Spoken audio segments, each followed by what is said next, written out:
Gubernur Jawa Barat Deddy Mulyadi mendatangi Gedung Merah Putih Komisi Pemberantasan Korupsi atau KPK di Kuningan, Jakarta pada Senin 19 Mei 2025. Kehadirannya ini membahas mengenai efisiensi anggaran pendidikan hingga perjalanan dinas. Saat dikonfirmasi, Kang Deddy menyebut kedatangannya untuk mendiskusikan beberapa hal, mulai dari bidang pendidikan, kesehatan, infrastruktur jalan, irigasi, penanganan kemiskinan, dan jaringan listrik. Diskusi ini dilakukan untuk pencegahan korupsi.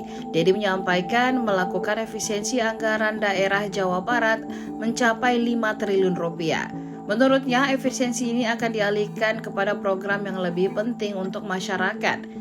Deddy lantas menyinggung soal belanja sebesar 700 miliar rupiah untuk teknologi informasi dan komunikasi atau TIK. Menurut Deddy, saat ini yang dibutuhkan adalah ruang kelas baru. Makanya anggaran tersebut nantinya akan digeser untuk pembangunan ruang kelas baru.